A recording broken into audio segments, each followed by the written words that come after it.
வணக்கம். Welcome to கதை திரட்டு. இந்த வீடியோல நம்ம என்ன கதை கேட்க போறோம்னா, பெண் ஒன்று கண்டேன் கதையின் 2வது பகுதி. நம்ம சேனலை இதுவரைக்கும் சப்ஸ்கிரைப் பண்ணாதவங்க சப்ஸ்கிரைப் பண்ணுங்க.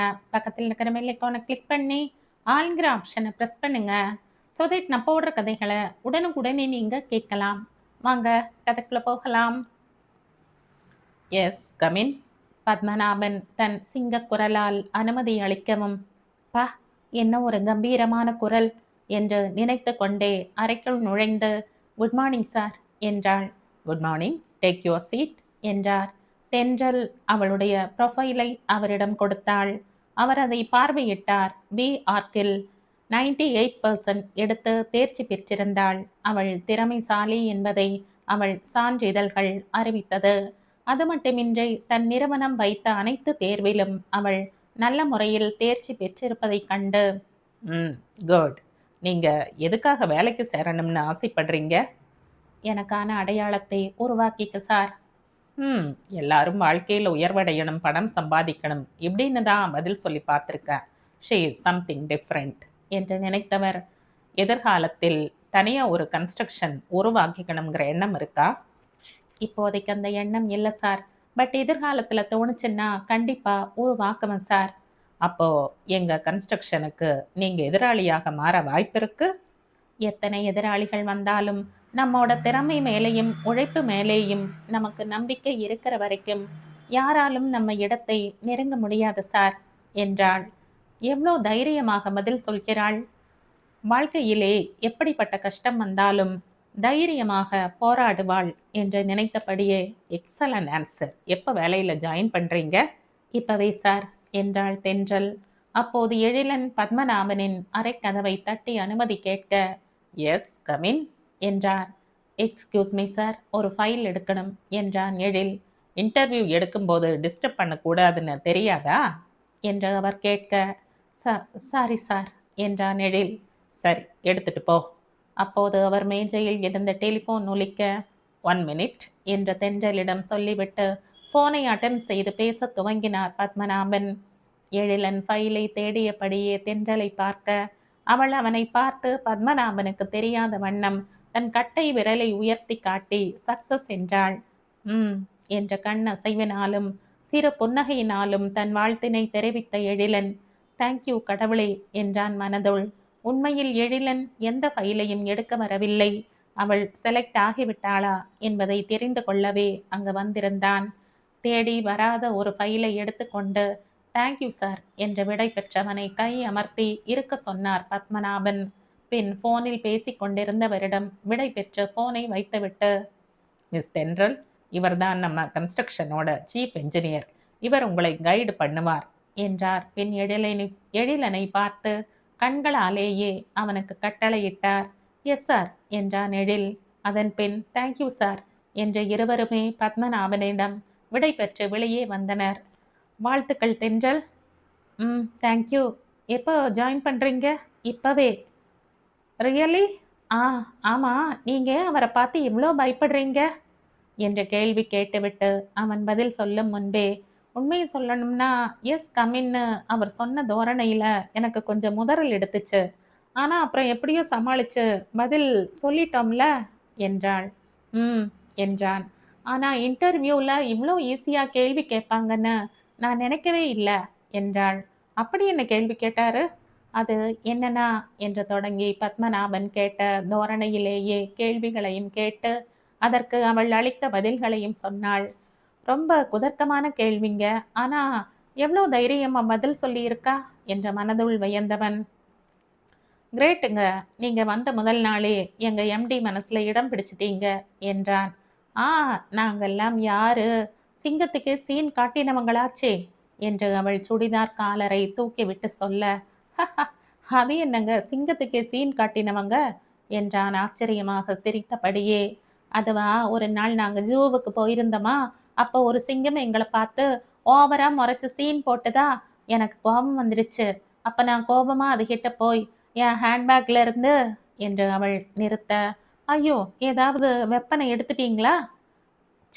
என் மொபைலை எடுத்து அதில் எனக்கு வாட்ஸ்அப்பில் வந்த ஒரு வீடியோவை ப்ளே பண்ண, அதுக்கப்புறம் அப்படியே கப்சிப்புன்னு ஓடி போயிட்டாரில்ல அந்த காட்டு ராஜா என்றாள். அப்படி என்னங்க வீடியோ அது? அதுவா என்று தன் மொபைலை எடுத்து அந்த வீடியோவை ப்ளே செய்தாள். அதில் ஒரு சிங்கம் வெப்பம் தாங்க முடியாமல் கர்ஜனை செய்து கொண்டிருப்பதை அதன் உண்மையான கர்ஜனை சத்தத்திற்கு பதிலாக அது சிரிக்கும் சப்தத்தை போல மாற்றி டப்பிங் செய்திருந்தனர். அதை பார்த்த எழிலனுக்கு சிரிப்பு வந்துவிட்டது. சிரித்தபடியே, இதான் நீங்க சிங்கத்துக்கே சீன் காட்டின விஷயமா? எப்படி கூண்டுக்கு உள்ள போயா இல்ல வெளியில ஒரு 10 அடி தள்ளி இருந்தா என்றான் கேலியாக அவளை பார்த்து. ம் என்று அவனை முறைத்துவிட்டு, உண்மைய சொன்னா நம்பணும்பா. நம்பிட்டேன். அக்மார்க் உண்மைதான் என்று அவன் மேலும் அவளை வாரவும், சரி சரி சும்மா வெட்டியா பேசி அரட்டை அடிக்காம கொஞ்சம் வேலையும் பாப்பமா என்றாள். அடி பாவி, இவ்ளோ நேரமா வளர்த்தது நீ, இப்ப என்ன விரட்டுறியா என்று மனதுள் நினைத்தபடியே, சரிங்க மேடம். மேடம்னு எல்லாம் கூப்பிடக்கூடாது, தென்றல்னு கூப்பிடுங்க. Okay okay done. ஆமா, உங்க பேர் என்ன? அப்பா, இப்பவாவது கேட்கணும்னு தோணுச்சே என்று நினைத்தவன் எழிலன் என்றான். ஹை, அழகா இருக்கே. எழிலன், தென்றல் பழைய காலத்து பெயரா இருந்தாலும் ரொம்ப அழகா இருக்குல்ல. நம்ம பேரண்ட்ஸுக்குத்தான் தேங்க்ஸ் சொல்லணும், இந்த மாதிரி தமிழ் பெயர்களை நமக்கு வச்சதுக்கு. வளவளன்னு பேசுற தேனுமா நீ, ஆனா ரொம்ப அழகா பேசுற என்று எண்ணியபடியே அவன் அவளையே பார்த்திருக்க, ஹலோ எழில், என்ன என்று கேட்டபடி அவள் கண்களை விரித்து விழித்து, வேலையும் கொஞ்சம் பாருங்க பாஸ் என, ஆ இங்க யாரு யாருக்கு ஹெட்டுன்னு தெரியல. எம்டிஏ ஆனாலும் ஒழுங்கா வேலை செய்யலைன்னா நாங்க தட்டி கேட்போம்ல என்றாள். ஆ நீங்க செஞ்சாலும் செய்வீங்க, வாங்க உங்க கேபினுக்கு போகலாம் என்று அவளை அழைத்து சென்றான். அந்த நாள் முழுவதும் மிக இனிமையாக சென்றது இருவருக்கும். அன்று மாலை துள்ளலுடன் வீட்டினுள் வந்த தென்றல், லச்சு லச்சு லச்சு குட்டி என்று ஏலம் போட, ஏய் வாலு, ஏண்டி இப்படி ஏலம் போடுற? மாடியில துணி எடுத்துட்டு இருக்க, இதோ வரேன் இரு என்றார் லக்ஷ்மி. நீ இரு லட்சு, நானே வரேன் என்ற மாடிக்கு சென்றவள், லட்சு எனக்கு வேலை கிடைச்சிடுச்சு என்றபடியே அவரை தூக்கி சுற்றினாள். ஏய் விடுடி விடு, கீழே போட்டுட போற. என் புருஷனுக்கு நான் ஒரே ஒரு பொண்டாட்டிடி, பயமா இருக்கு, இறக்கி விடுறி என்று அலறியதும் தான் கீழே இறக்கினாள். ஒரு கணம் லக்ஷ்மிக்கு தலை சுற்றி விட்டது. வாலு என்று செல்லமாக திட்டியவர், என் தங்கத்தோட முகத்தை பார்த்தாலே யாரும் வேலை கொடுக்க மாட்டேன்னு சொல்ல மாட்டாங்க என்று சொல்லி அவளை முத்தமிட்டார். முகத்தை பார்த்த உடனே வேலை கொடுத்துடுவாங்க பாரு. அவங்க கேட்ட கேள்விக்கெல்லாம் சும்மா டான் டான்னு பதில் சொன்னோம்ல என்றாள் தற்பெருமையுடன். என் ராஜாத்தி என்று தன் மகளை திருஷ்டி எடுத்தார் அந்த அன்புருவானவர். மா, பசிக்குது, என்ன பலகாரம் செஞ்சிருக்க என்று கேட்டபடியே தென்றல் கீழிறங்கி வந்தாள். நீயே போய் பாரு என்றார் லக்ஷ்மி. சொல்லுமா என்று கொஞ்சினாள் இளையவள். முந்திரி பக்கோடா என்று அவர் சொல்லி முடிப்பதற்குள் பறந்தடித்து ஓடினாள் தென்றல். அவளுக்கு பிடித்த முந்திரி பக்கோடாவை ஒரு பிடி பிடித்து கொண்டிருக்கும் போது நரசிம்மன் வீட்டினுள் நுழைய, லட்டுப்பா என்று கூவியபடியே தன் கையில் இருந்த பக்கோடாவை அவர் வாயில் திணித்து, கங்க்ராட்ஸ் மிஸ்டர் நரசிம்மன், உங்க பொண்ணுக்கு தி கிரேட் சாந்தினி இன்டர்நேஷனல் பில்டர்ஸ்ல வேலை கிடைச்சிருக்கு என்றாள். ஓ சூப்பர்டா குட்டி, கங்க்ராட்ஸ் என்று கை கொடுத்து அவளை தட்டி கொடுத்தார். ஓகே லட்டுப்பா, போய் சீக்கிரமா முகம் கழுவி ட்ரெஸ் மாத்திட்டு வா, நான் உங்ககிட்ட நிறைய பேசணும் என்று அவரை உள்ளே அனுப்பினாள்.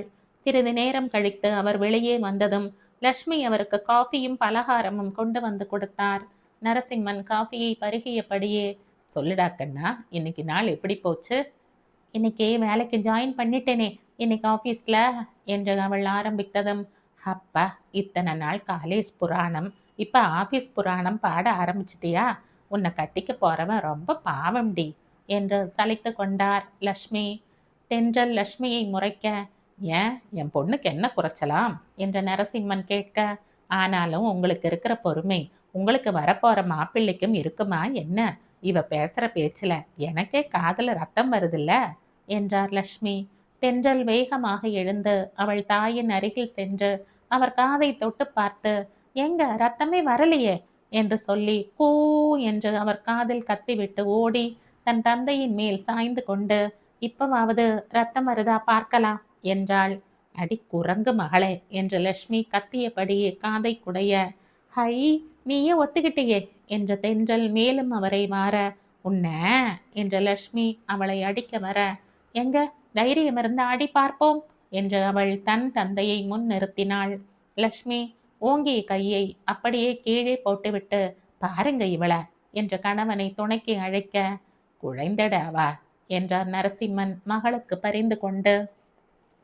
என் லட்டுப்பா என்ற தென்றல் தன் தந்தையை கொஞ்ச, போடி ஏன் புருஷன் என்ற லட்சுமி அவர் தோளில் சாய, அங்கு ஒரு பாச போராட்டம் இனிதே ஆரம்பமானது. எழிலன் கார் சாவியை சுழற்றியபடி விசில் அடித்து கொண்டே வீட்டினுள் வருவதை பார்த்த சாந்தினி, என்ன சார் முகம் பிரகாசமா இருக்கு என்றார் தலைக்கு மேல் இருந்த பல்பை காட்டி. பல்பு எரியுதில்ல, அதான். ஹம் என்று அவனை முறைத்துவிட்டு, அப்பாவை எங்க காணோம் என்றார் சாந்தினி. அவர் ஃப்ரெண்டோட ஒரு மீட்டிங் இருக்கு, வர ஒரு 1 hour ஆகும் என்றார். சரி, நீ போய் குளிச்சுட்டு வா, நான் உனக்கு காஃபி எடுத்துட்டு வரேன் என்ற சாந்தினியின் வார்த்தைகளை காதில் வாங்காமல் தென்றலின் நினைவுகளோடு தன் அறைக்குள் நுழைந்தான் எழில். மா, இன்னைக்கு ஈவினிங் வர லேட் ஆகும், மணியை பொண்ணு பார்க்க வராங்க, நான் அவ கூட இல்லைன்னா பேய் ஓட்டிடுவா என்ன. பைமா, பைப்பா என்று சொல்லி தன் ஸ்கூட்டியை எடுத்துக்கொண்டு பறந்தாள்.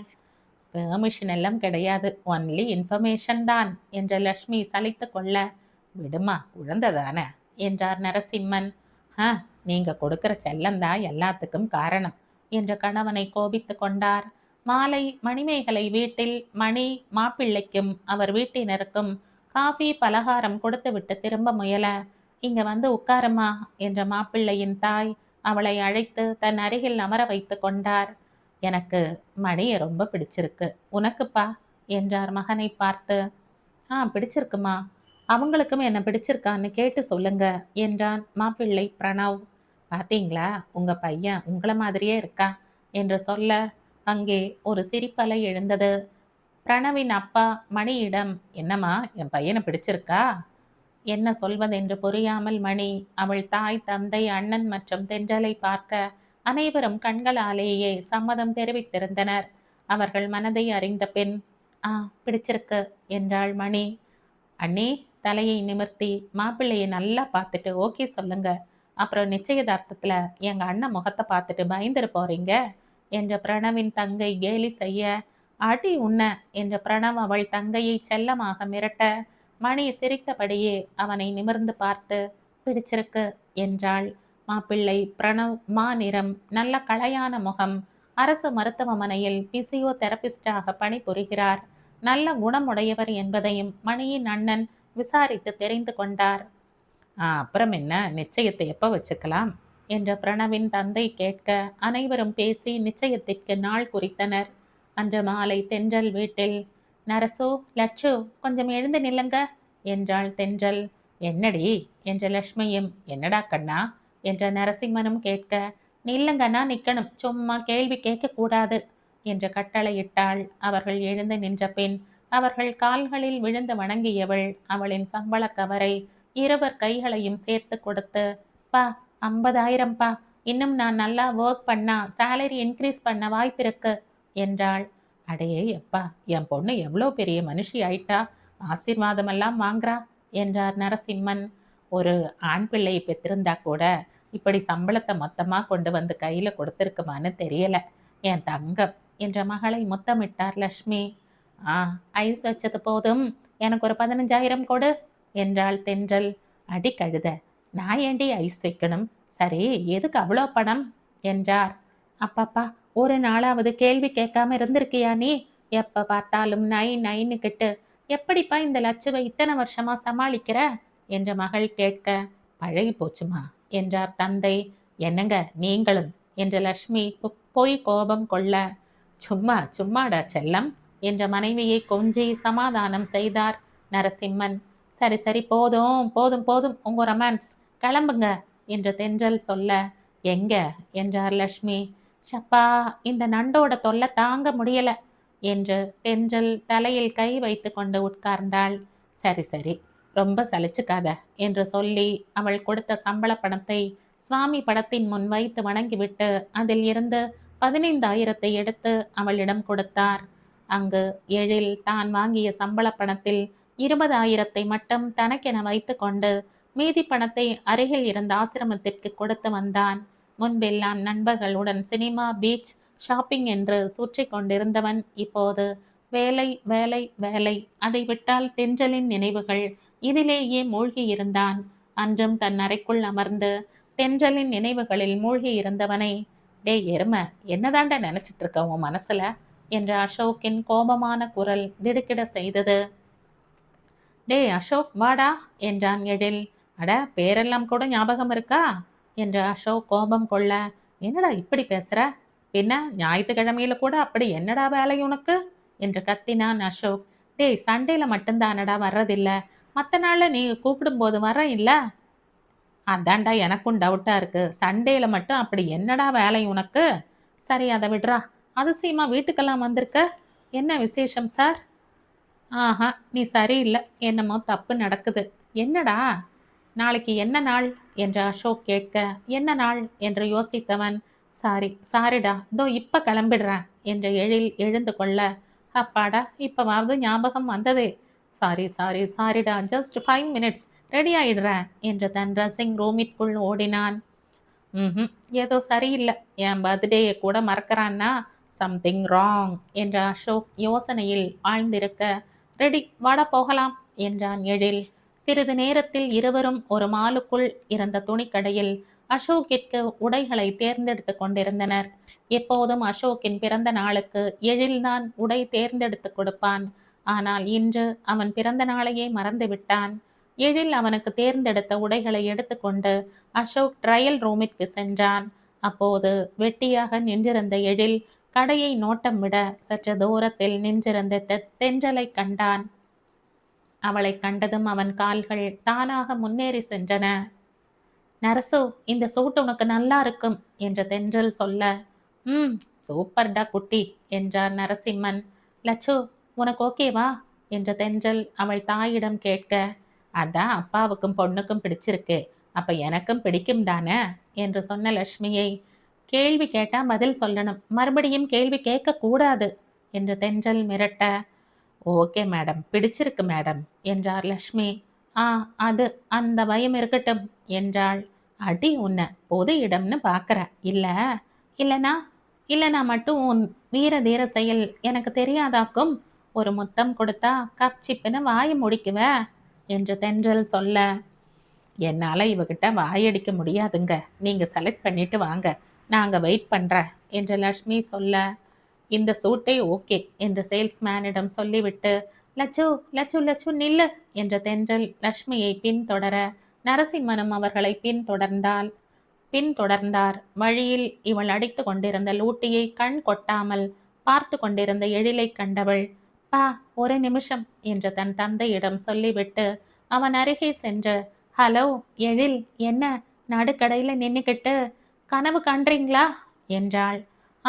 அது வந்து என்று அவன் திணறும் போது அசோக் அங்கு வந்து சேர, நீங்க அன்னைக்கு பீச்சில் கேக் வெட்டி பர்த்டே கொண்டாடினீங்களே, பெயர் கூட என்று அசோக் யோசிக்க, தென்றல் என்றான் எழில். அசோக் அவனை ஒரு மாதிரியாக பார்க்க, இவங்க என் கூட ஒர்க் பண்றாங்க என்றான் எழில் அசோக்கிடம். ஹாய், எப்படி இருக்கீங்க என்றாள் தென்றல். ஐ ஆம் ஃபைன், நீங்க? நான் ரொம்ப நல்லா இருக்கேன் என்றவள் தன் தந்தையையும் தாயையும் பார்த்து கை அசைத்து அவள் அருகில் வருமாறு அழைத்தாள். அவர்கள் அருகில் வந்த பின், இவர்தான் எங்க ஆபீஸோட சீஃப் இன்ஜினியர் மிஸ்டர் எழிலன் என்ற இருவரிடமும் அவனை அறிமுகப்படுத்தி வைத்தாள். எழில், இவங்கதான் தி கிரேட் தென்றலை பெத்தெடுத்த அதிர்ஷ்டசாலிங்க என்றாள். ஹலோ அங்கிள், ஹலோ ஆன்டி என்றான் புன்னகையுடன். வணக்கம்பா என்றார் லக்ஷ்மி. ஹலோ எழிலன் என்று அவனிடம் கை குலுக்கிய நரசிம்மன், என்னப்பா ஆபீஸ்லயாவது அமைதியா இருக்காளா என்று கேட்க, எங்க அங்கிள், எப்படியோ காலத்தை ஓட்டுறோம் என்ற எழிலும் அவளை வெறுப்பேற்ற தென்றல் பாவமாக முகத்தை வைத்து கொண்டு, என்னம்மா இப்படி பண்றீங்களேம்மா என்று கேட்க, அவள் சொன்ன விதத்தை பார்த்து அங்கிருந்த அனைவரும் சிரித்து விட்டனர். எழில், நீங்களும் வாங்க, இன்னைக்கு ஃபர்ஸ்ட் மந்த் சேலரி வாங்கினேன் இல்ல, அதான் மேடமோட ட்ரீட் என்றவள் அசோக்கை பார்த்து, நீங்களும் தான் மிஸ்டர் என பெயர் தெரியாமல் அவள் விழிக்க, அசோக் என்று தன்னைத்தானே அவன் அறிமுகப்படுத்தி கொண்டான். இட்ஸ் ஓகே தென்றல் என எழில் சொல்ல, ஆஹா, அதெல்லாம் முடியாது. நீங்க வந்துதான் ஆகணும் என்று அவள் கட்டளையிட, அட வாங்கப்பா என்று நரசிம்மனும் அழைக்க, தவிர்க்க முடியாமல் இருவரும் ஒப்புக்கொண்டனர். ஆனால் லக்ஷ்மி மட்டும் மனதுள், இந்த பொண்ணை என்ன பண்றது? எல்லார்கிட்டயும் இப்படி வளவளக்கிறாளே என்று திட்டிக் கொண்டிருந்தார். அனைவரும் அந்த மாலில் இருந்த ஒரு ரெஸ்டாரண்டிற்கு சென்றனர். எனக்கு Chettinad chicken biryani and prawn butter masala என்று வெயிட்டரிடம் சொல்லிவிட்டு மற்றவர்களை பார்த்து, உங்களுக்கு என்னென்ன பிடிக்குமோ நீங்களே சொல்லுங்க என்றாள். அனைவரும் ஆர்டரை கொடுத்த பின், உங்களுக்கு சார் என்றான் வெயிட்டர். ஆ, எனக்கு என்று எழில் இழுக்க, என்ன இன்னைக்கு மஷ்ரூம் பிரியாணி தானே என்று அசோக் கேட்க, இல்ல எனக்கும் செட்டிநாடு சிக்கன் பிரியாணி என்றான் எழில். ஏய் எழில், உங்களுக்கும் செட்டிநாடு பிரியாணி தான் பிடிக்குமா என்று தென்றல் வியப்புடன் கேட்க, ஆஹா, அவனுக்கு நான்வெஜ்ஜே பிடிக்காது. இதுல செட்டிநாடு சிக்கன் பிரியாணி வேற. வாடி மாப்ள, உன் குட்டு வெளியாகிடுச்சுல்ல என்றான் அசோக் தன் மனதுள். ஆன்ட்டி, உங்க சமையல் எக்ஸலண்ட். டெய்லி லஞ்ச் டைம் எப்போ வரும்னு காத்துக்கிட்டு இருப்பேன் உங்க சமையல் சாப்பிட்றதுக்காக என்றான் எழில் லக்ஷ்மியிடம். லக்ஷ்மி சிறு புன்னகையுடன் அவன் பாராட்டை ஏற்றுக்கொண்டார். அனைவரும் பேசிக்கொண்டே சாப்பிட்டு முடித்துவிட்டு வீட்டுக்கு கிளம்பினர். வாடா மாப்ள, இதான் விஷயமா என்றான் அசோக் அவர்களிடம் விடை பெற்று சிறிது தூரம் வந்தவுடன். என்ன என்ன விஷயம் என்றான் எழில் எதுவும் அறியாதவன் போல் முகத்தை வைத்தபடி. அட பாவி, செய்யறதையெல்லாம் செஞ்சுட்டு என்ன விஷயம்னு என்னைய அவ கேள்வி கேட்குற என்று எழிலனின் முதுகில் ஒரு தட்டு தட்டினான். எழிலன் சிரித்து மழுப்ப, மரியாதையா சொல்லுடா, பீச்சில் பார்த்ததுல இருந்தே வா, அதனால தான் சாருக்குள்ள இவ்வளோ மாற்றமா? அதான் சண்டேல கூட வெளியில வர்றது இல்லையா? அந்த பொண்ணு கூட சுத்துறதுக்காகத்தான் எங்கள கழட்டி விட்டையா? ஆனா இல்லையே, அந்த பொண்ணு ஒன்னும் உன்னை லவ் பண்ற மாதிரி தெரியலையே என்று அசோக் தன் யூகங்களை அடுக்கிக் கொண்டே போக, டே டே, பொறுமை பொறுமை, கொஞ்சம் மூச்சு விட்டு பேசுடா என்று அவனை சமாதானப்படுத்திய எழிலன் நடந்த அனைத்தையும் கூறினான். ஏன்டா என்கிட்ட மறைச்ச? எப்படியோ உன் சீதேவி கிடைச்சிட்டாங்க, கங்க்ராட்ஸ் என்று தன் நண்பனின் தோளில் தட்டி கொடுத்தான். மறுநாள் ஆபீஸில் தென்றல் தன் வேலையில் முழுதாக கவனத்தை செலுத்த முடியாமல் அடிக்கடி தன் கை கடிகாரத்தை பார்த்தபடி இருந்தாள். 11 மணி அளவில் பொறுமையை இழந்த தென்றல் தன் இருக்கையில் இருந்து எழுந்து வரவேற்பறை நோக்கி சென்றாள். ரிசப்ஷனிஸ்ட் ஹரணியிடம் சென்று, ஹரணி, எழில் ஏன் இன்னும் வரல? உங்களுக்கு ஏதும் ஃபோன் மூலமா விவரம் சொன்னாரா என்றாள். இல்ல மேடம், எழில் சார் கால் பண்ணல. ஆனா எம்டி அவர் இன்னைக்கு வரமாட்டாருன்னும் அவருக்கு வர ஃபோன் கால்ஸை தன்னோட லைனுக்கு டிரான்ஸ்ஃபர் பண்ணும்படியும் சொன்னாரு என்றாள். என்ன, எம்டி சொன்னாரா? எழிலுக்கு வர ஃபோன் கால்ஸை எதுக்கு எம்டி அவருக்கு டிரான்ஸ்ஃபர் பண்ண சொன்னாரு? ஏதாவது பிரச்சனையா என்றாள் தென்றல் புரியாமல் வெடித்தபடி. அவர் பையனுக்கு வர ஃபோன் கால்ஸ்க்கு அவரே பதில் சொல்லிக்கலாம்னு சொல்லியிருப்பாரு மேடம் என்றாள் ஹரிணி. என்ன என்று விழித்த தென்றலிடம், என்ன மேடம், ஏதாவது பிரச்சனையா என்று ஹரிணி கேட்க, ஆ ஒண்ணுமில்ல என்று சொல்லிவிட்டு தென்றல் தன் கேபினை நோக்கி யோசனையுடன் நடந்தாள். எழில் எம்டியோட சன்னா, ஏன் என்கிட்ட போய் சொன்னாரு? அதான் எழிலை எல்லாரும் சார்னு கூப்பிடுறாங்களா? நான் அவரை பேர் சொல்லி அழைக்கும் போது கூட சிலர் வித்தியாசமாக பார்த்தது இதனால் தானோ என்று நினைத்தவள், இருக்கட்டும் இருக்கட்டும், ஆபீஸ்க்கு வருவார் இல்ல, அப்ப கவனிச்சுக்கிறேன் என்று தனக்குள்ளேயே சொல்லிக்கொண்டு தன் வேலையை தொடர்ந்தாள். உணவு இடைவேளையின் பொழுது தனியாக சாப்பிட பிடிக்காமல் யோசித்தபடியே அமர்ந்திருந்தவள் தன் மொபைலை எடுத்து எழிலுக்கு டயல் செய்தாள். அங்கு வயிற்று வலியால் படுத்து ஓய்வு எடுத்து கொண்டிருந்த எழில் தன் மொபைல் ரிங் ஆனதும் அதை எடுத்து பார்த்தான். அதில் தென்றலின் பெயரை கண்டவுடன் பரவசத்துடன் போனை அட்டன் செய்து, என்னங்க தென்றல், நான் இல்லாம சாப்பிட பிடிக்கலையா என்று உள்ளதை கேட்கவும் தென்றலின் கோபம் அதிகமானது. ஏன் இப்படி பண்ணீங்க எழில்? எப்படி? ஆ, எதுக்கு பொய் சொன்னீங்க? என்ன பொய் சொன்ன? நீங்க எம்டியோட சன்னா? ஆமா. ஏன் என்கிட்ட மறைச்சீங்க? நான் எங்க மறைச்சேன்? நீங்க இன்டர்வியூவுக்கு வந்த அன்னிக்கே நீங்களே கேள்வி கேட்டீங்க, நீங்களே பதிலும் சொல்லிக்கிட்டீங்க என்றான் அவன். அட ஆமாம்ல, இருந்தாலும் நீங்க ஏன் என்கிட்ட உண்மையை மறைச்சிட்டீங்க என்று அவள் கேட்க, சரிங்க மேடம், அதுக்கு என்ன பண்ணலாம் நீங்களே சொல்லுங்க. ஆ, பெரிய தண்டனை ஒன்று கொடுக்க போறேன். தங்கள் கட்டளைப்படியே ஆகட்டும் தென்றல் அரசியே. என்ன தண்டனைன்னு யோசிச்சு வைங்க, நாளைக்கு வந்து நான் தண்டனையை ஏத்துக்கிறேன்.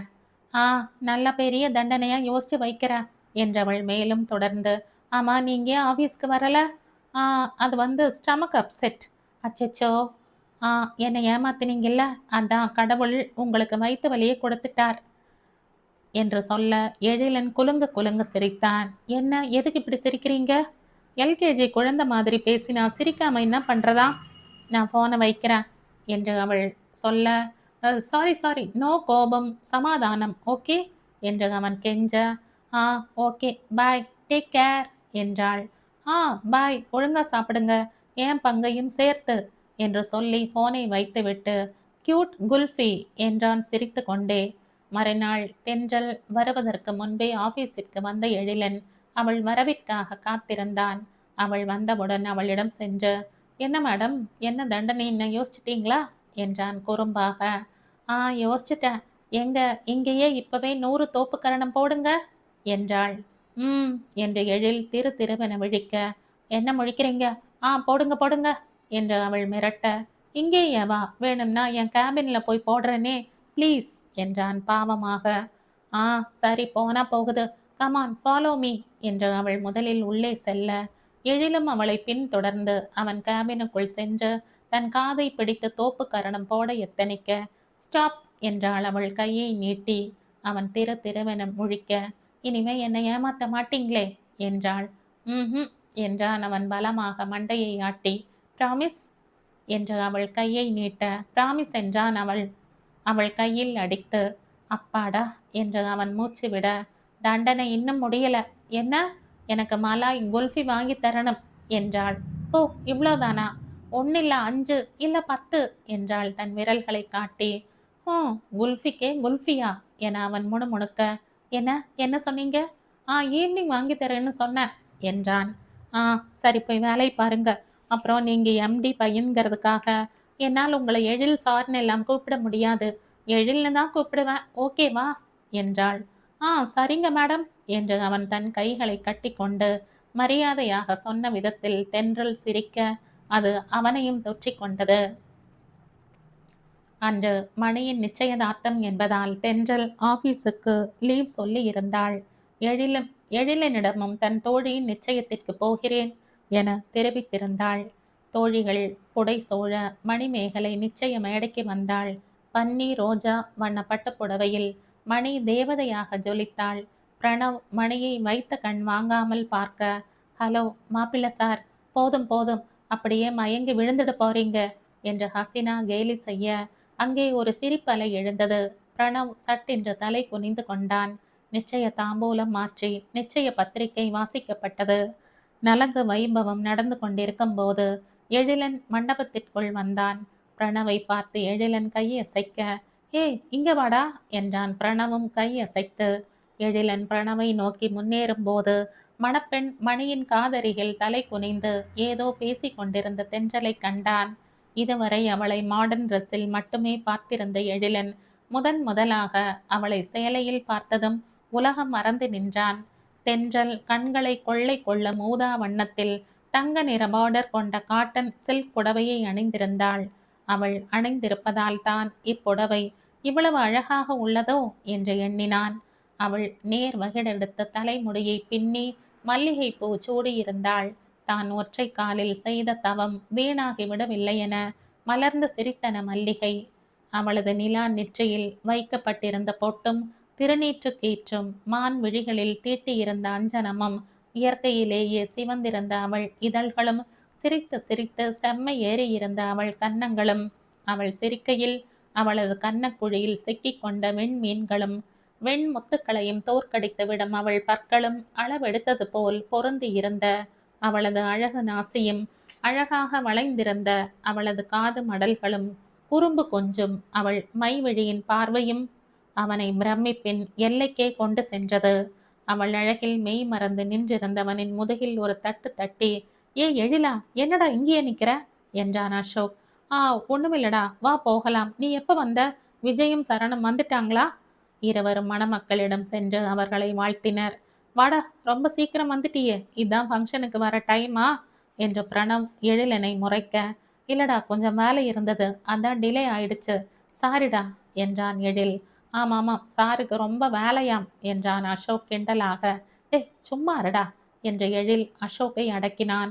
அவர்கள் மேடைக்கு வருவதற்கு முன் ஏதோ வேலையாக சென்றிருந்த தென்றல் திரும்பவும் மேடைக்கு வர அவளை தேடி அலை பாய்ந்தபடி இருந்த எழிலனின் விழிகள் மலர்ந்தன. உங்களை எங்கேயோ பார்த்த மாதிரி இருக்கு என்ற மணி எழில் அசோக்கிடம் சொல்ல, ஏய் அன்னைக்கு பீச்சில் பர்த்டே அன்னைக்கு பார்த்தமே என்றாள் தென்றல் மணியிடம். ஆ ஞாபகம் வந்துட்டது என்றாள் மணி. ஆமாம், நீங்களும் இவங்க நிச்சயதார்த்தத்துக்கு தான் போகணும்னு சொன்னீங்களா? ஆனா ஏன் இவ்வளோ லேட்? சீக்கிரம் வந்திருக்க கூடாது என்று எழிலனிடம் உரிமையாக வினவிய தென்றலை மணி வியப்புடன் நோக்க, நீ இங்க வந்திருப்பேன்னு தெரிஞ்சிருந்தா என் வேலையெல்லாம் தூக்கி போட்டுட்டு ஓடி வந்திருக்க மாட்டேனா குல்ஃபி என்றான் எழில் மனதுள். ஆ மணி சார் தான் எனக்கு எல்லாமே எங்க ஆஃபீஸில், அதாவது என்னோட சீனியர். இது எல்லாவற்றையும் விட எங்க எம்டியோட சன் என்ற தென்றல் மணியிடம் எழிலை அறிமுகப்படுத்தினாள். மணி, இவங்க 2 பேரும் என்னோட க்ளோஸ் ஃப்ரெண்ட்ஸ். நாங்கள் ஃப்ரெண்ட்ஸ் மொத்தம் 5 பேர். மீதி 2 குரங்கு குட்டிகளையும் முதல்லையே இன்ட்ரோ பண்ணி வச்சனே என்று பிரணவ் சொல்ல, அடிங்க நாங்க குரங்குன்னா நீ மட்டும் என்னவாம் என்று அசோக் கேட்க, ஐயாவும் அதேதான் என்று பிரணவ் உண்மையை ஒப்புக்கொள்ள, ஐயைய நான் குரங்கைய கல்யாணம் பண்ணிக்க போறேன் என்ற மணி பயந்தவள் போல் சொல்ல, இதைத்தானே தனக்குத்தானே ஆப்பு வச்சுக்கிறதுன்னு சொல்வாங்க என்றான் அசோக். சரி சரி போதுங்க அசோக், அப்புறம் மாப்பிள்ளை சார் அழுதட போறாரு என்றாள் தென்றல் அசோக்கிடம். ஏய் என்னை வச்சு காமெடி பண்ணுறீங்களா என்று பிரணவ் எகிற, சரி போனா போகுதுன்னு விடுற என்ற அசோக். சரி எங்கடா அவனுங்க என்றான். அதுங்க எங்கே உட்காந்து யாரை சைட் அடிக்குதுங்களோ என்று பிரணவ் சொல்ல மணி அவனை முறைக்க, ஐயோ நானெல்லாம் நல்ல புள்ளம்மா என்றான் பிரணவ் பவ்யமாக. ஆமாம் ரொம்ப நல்ல புள்ள என்று அசோக் இழுக்க, டே எழில் முதல்ல இவனை இங்கிருந்து இழுத்துட்டு போடா, குடும்பத்தில் கும்மி அடிச்சிடுவான் போல இருக்கு என்று பிரணவ் எழிலை கொஞ்ச, அவன் என்னை இழுத்துட்டு போயிட்டாலும் அவனே அந்த பொண்ணு வந்ததுல இருந்து மதிமயங்கி கிடக்கான், நான் தான் அவனையே இழுத்துட்டு போகணும் என்ற முணுமுணுத்தான் அசோக். தென்றல் வந்ததில் இருந்து அவர்கள் பேசியது எதையும் எழிலன் காதில் வாங்கவில்லை. ஏய் அப்பா லுக்கு விட்டது போதும்பா என்ற எழிலனின் காதருகில் சென்று கூறி அவனை அங்கிருந்து இழுத்து சென்றான் அசோக். அதன் பின் 4 நண்பர்களும் ஒன்று சேர்ந்து தங்கள் அரட்டையை தொடங்கினர். நலங்கு வைபவம் முடிந்ததும் கேக் வெட்டி கொண்டாடிவிட்டு அனைவரும் சாப்பிட சென்றனர். கேலியும் கிண்டலும் சிரிப்புமாக சாப்பிட்டு முடித்து அனைவரும் கிளம்பினர். 10 மணிக்கு மேலாகி விட்டதால் தென்றல் தனியாக வீட்டுக்கு போக வேண்டுமே என்ற கவலை கொண்டான் காதல் கொண்ட நெஞ்சினன். எல்லோர் எதிரிலேயும் விசாரித்தால் ஏதாவது கிண்டல் பண்ணுவாங்க, என்ன பண்றது என்று யோசித்தவன் தன் நண்பர்களை விட்டு சற்று தூரம் தனியாக சென்று அவளுக்கு போன் செய்தான். தென்றல் தன் ஸ்கூட்டியை நெருங்கும் போது அவள் போன் ஒலிக்கவும் அதை அட்டன் செய்ய போனவன் எழிலனின் நம்பரை ஸ்கிரீனில் பார்த்து வியந்தாள். இங்கே தானே இருந்தார், எதுக்கு போன் பண்றார் என்று நினைத்தபடி அவள் சுற்றும் முற்றும் பார்க்க சற்று தொலைவில் இருந்து எழிலன் கை அசைத்து போனை அட்டன் பண்ணுங்க என்றான் சைகையில். அவள் போனை அட்டன் செய்து, சொல்லுங்க எழில் என்றாள். நீங்க தனியாவா போறீங்க? அவள் சிரித்து கொண்டே, ஏன் 4 பாடி கார்ட்ஸை கூட கூட்டிட்டு போகவா என்றாள் கேலியாக. விளையாடாதீங்க தென்றல், மணி 10:30 ஆகுது, உங்க வீடு எவ்வளோ தூரம் இருக்கு, போக 1/2 மணி நேரமாவது ஆகுமே என்று அவன் சற்று கோபமாக சொல்ல, ஹலோ பாஸ் ஸ்கூல், நான் ஒன்றும் சின்ன குழந்தை இல்லை, எனக்கு கராத்தே எல்லாம் தெரியும் இருந்தாலும் என்று அவன் இழுக்க, இருந்தாலும் என்ன, ஒன்றும் பிரச்சனை இல்லை, நான் போய்க்குவேன். ஆமா, இதை நேர்லேயே கேட்க வேண்டியதானேப்பா, எதுக்கு ஃபோன் என்றாள். அது வந்து என் ஃப்ரெண்ட்ஸ் ஏதாவது கிண்டல் பண்ணுவானுங்க அதான். ஆமாமா அதுவும் சரிதான், என் கூட இருக்கிற வானர் படையும் அப்படித்தான் என்றாள் சிரித்தபடி. சரி நீங்க வீட்டுக்கு போய் சேர்ந்ததும் எனக்கு கால் பண்ணுங்க என்றான். ஆ ஓகே பாய் என்ற ஃபோனை அணைத்தாள். தென்றல் கிளம்பி சிறிது தூரம் சென்ற பின் தன்னை ஏதோ ஒரு கார் ஃபாலோ செய்வதை உணர்ந்தாள். எழில் கெட்ட பெருசா ஜான்சி ராணி மாதிரி வீராப்பா பேசிட்டு வந்துட்டேன், ஆனா இப்போ இப்படி பயம் கிளம்புதே. முருகா, என் அம்மா அப்பாவுக்கு நான் ஒரே பொண்ணு, எப்படியாவது என்ன நல்லபடியா வீடு கொண்டு போய் சேர்த்துடுப்பா என்ற முருகனிடம் வேண்டியபடியே வண்டியை வேகம் எடுத்தாள். அந்த காரும் சற்று வேகம் எடுக்க, முருகா முருகா முருகா என்றபடியே வண்டியை வேகமாக செலுத்தி ஒரு வழியாக வீடு இருக்கும் வீதியையும் நெருங்கிவிட்டாள். அவர்கள் வீட்டு தெருவை அவள் அடைந்ததும் அந்த கார் நின்றுவிட அப்போதுதான் அவளுக்கு போன உயிர் திரும்பி வந்தது. அவள் வண்டியை வீட்டின் உள்ளே எடுத்து செல்லும் போதே என்னடி இவ்ளோ லேட்டாவா வர்றது என்று லக்ஷ்மி கத்த, வந்ததும் ஆரம்பிச்சிட்டியா லட்சு நீ? நரசு, நீயும் இன்னும் தூங்கலையா? நீ வராம எப்பட்றா செல்லம், நாங்க தூங்குவோம் என்றார் நரசிம்மன். சரி சாப்பிட்டீங்களா என்றாள் தென்றல். நீ சாப்பிட்டியா என்றார் நரசு. ம், சாப்பிட்டாச்சுப்பா. சரி சரி, அப்பாவும் பொண்ணும் கொஞ்சினது போதும், மணி ஆகுது, போய் படுங்க என்று லக்ஷ்மி கட்டளையிட, உத்தரவு மகாராணி, நாங்கள் உங்கள் அடிமை என்ற தென்றல் அலாவுதீனும் அற்புத விளக்கம் படத்தில் வரும் பூதம் ரேஞ்சில் குரலை மாற்றி சொல்ல, அர்த்த ராத்திரியில கூட கேலி பாரிதுக்கு என லக்ஷ்மி செல்லமாக திட்ட, சரிடா பட்டு, நீ போய் தூங்கு என்றார் Narasimhan. Okay dear, good night, good night ராட்சசி என்ற இருவர் கன்னத்திலும் முத்தங்களை பரிசாக்கிவிட்டு தன் அறைக்குள் சென்றாள் இனியவள். உள்ளே போய் தன் கை பையை ட்ரெஸ்ஸிங் டேபிளில் வைத்தவளுக்கு, அட எழில் ஃபோன் பண்ண சொன்னாரே என்ற நினைவு வர தன் மொபைலை எடுத்து அவனுக்கு டயல் செய்தாள். அவன் போனை அட்டன் செய்து, சொல்லுங்கள் வீரமங்கையே என, என்ன என்றாள். அதான் வண்டியை அந்த வேகம் எடுத்துக்கிட்டு ஓடுறீங்களே, பின்னாடி வந்த காரை பார்த்துட்டு என்றான் எழில் கிண்டலாக. ஓ, அப்ப நீங்க தான் என்ன ஃபாலோ பண்ணீங்களா என்றாள்.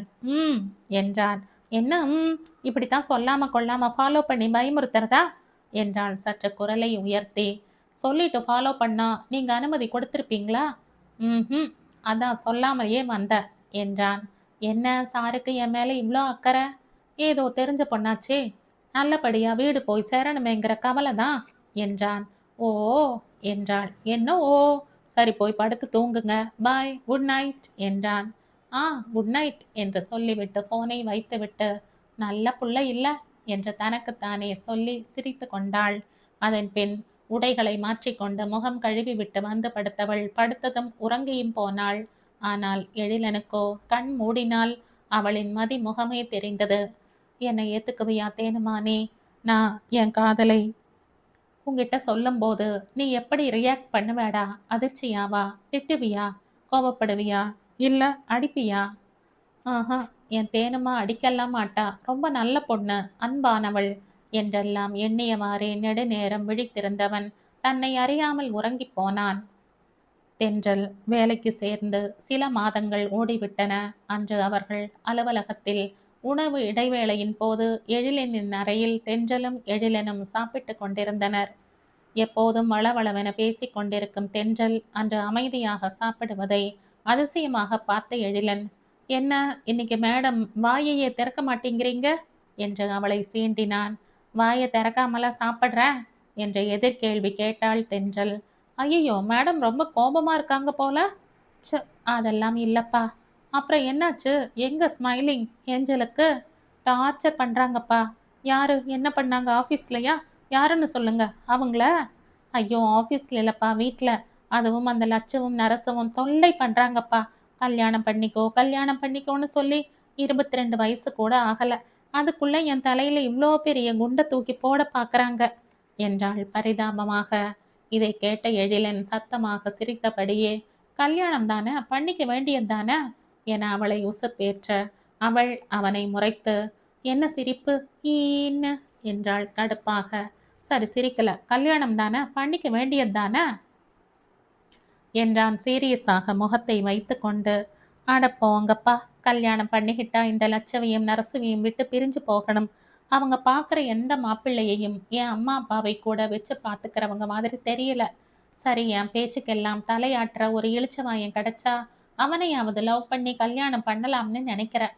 ஆனா எனக்கு பிடிச்ச மாதிரி எந்த மாங்காய் மடையனும் கிடைக்க மாட்டேங்கிறானே என்று தென்றல் சலிப்பாக சொல்ல, இந்த மாங்காய் மடையன் ஓகேவா என்றான் எழில். அவன் அப்படி கேட்டதும் தென்றல் என்ன ரியாக்ஷன் கொடுத்திருப்பாள் என்று நினைக்கிறீர்கள்? அதிர்ச்சி, கோபம், சந்தோஷம்? ம், இதில் எதுவும் இல்லை. எழில் அப்படி கேட்டதும் தென்றல் குலுங்கி குலுங்கி சிரிக்கத் தொடங்கினாள். நீங்க உங்களை ஜோக் பண்ணாதீங்கப்பா. ஐயோ, என்னால சிரிப்பே தாங்க முடியல. இதை மட்டும் மிஸ்டர் ஹிட்லர் கேட்டு இருக்கணும் என்று தன் வயிற்றை பிடித்து கொண்டு சிரித்தாள். ஸ்டாப் இட் தேனு, எல்லாமே உனக்கு விளையாட்டுத்தானா என்று அவன் கோபமாக கத்தவும் தென்றல் சிரிப்பதை நிறுத்திவிட்டு அதிர்ச்சியுடன் அவன் கண்களை நோக்க, எழிலன் சட்டென்று அவள் கையை பிடித்து, I love you, I truly love you தேனுமா என் அப்பா மேல எனக்கு பயம் கலந்த மரியாதை இருக்கிறது உண்மைதான். ஆனா அதுக்காக என் காதலை, உன்னை என்னால விட்டுக் கொடுக்க முடியாது என்றான். எழில், நீங்க என்று அவள் பேசத் தடுமாற, அவன் அவள் உதடுகளை தன் விரல்களைக் கொண்டு மூடி, ப்ளீஸ் நீ என்ன விரும்பலைன்னு மட்டும் சொல்லிடாத தேனுமா என்றான். எழில், எனக்கு உங்கள பிடிக்கும். ஆனா ஆனா என்ன தேனுமா என்றவன் அவள் முகத்தை நிமிர்த்தி, அவள் கண்களை நேருக்கு நேர் நோக்க, அவள் மான் விழிகளில் குறும்புடன் சேர்ந்து நாணமும் குடியிருப்பதைக் கண்டான். நான் உனக்கு ஏற்றவனா இல்லையான்னு யோசிக்கிறையா தேனுமா என்றான். ஆ, அப்படியெல்லாம் இல்ல, நல்ல புள்ளதான் என இழுத்தவள் மேலே பார்த்து, தேங்க்யூ முருகா, எனக்கும் ஒரு மாங்கா மடையன் கிடைச்சுட்டா என்றாள் குறும்பும் நாணமும் கலந்த குரலில். ஆ, தேனுமா என்னடா சொல்ற என்று எழில் விழிக்க, நீ நிஜமாவே மாங்கா மடையன் தாண்டா என்று அவள் தன் தலையில் கை வைத்து கொண்டாள். ஆ, தேனுமா என்று கூவியபடியே அருகில் அமர்ந்திருந்தவளை தூக்கி கொண்டு தட்டாமாலை சுற்றினான். ஏய் எழில், என்ன பண்றீங்க சாப்பாட்டு கையோட, சோ கீழே இறக்கி விடுங்க என்றாள் வெட்கத்துடன். அவளை கீழே இறக்கி விட்டுவிட்டு, தேனு தேனுமா என்று அவன் அவள் கன்னத்தை வருட, தேனுமாதான், லஞ்ச் டைம் முடிஞ்சிடுச்சு, வேலையும் கொஞ்சம் கொஞ்சம் பாருங்க பாஸ் என்று சிரிப்பினூடே சொல்லிவிட்டு தன் லஞ்ச் பாக்ஸை எடுத்துக்கொண்டு தென்றல் காற்றாய் மறைந்தாள்.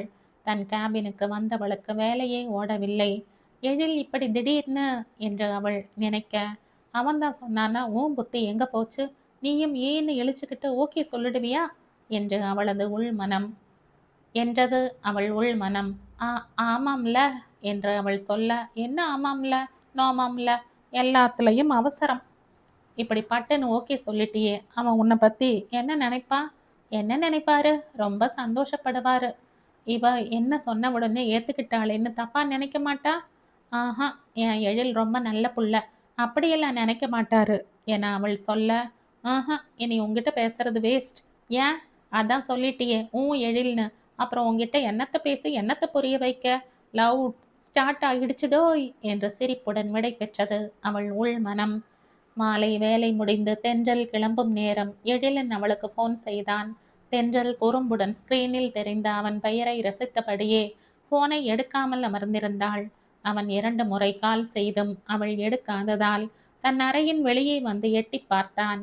அவள் குறும்பு சிரிப்புடன் போனை பார்த்தபடியே அமர்ந்திருப்பதை கண்டதும், வாலு வேணும்னே தானே போனை எடுக்காம பார்த்துக்கிட்டு இருக்காளா என்று சொல்லியபடியே போனை அட்டன் பண்ணடி குல்ஃபி என்று மெசேஜ் செய்தான்.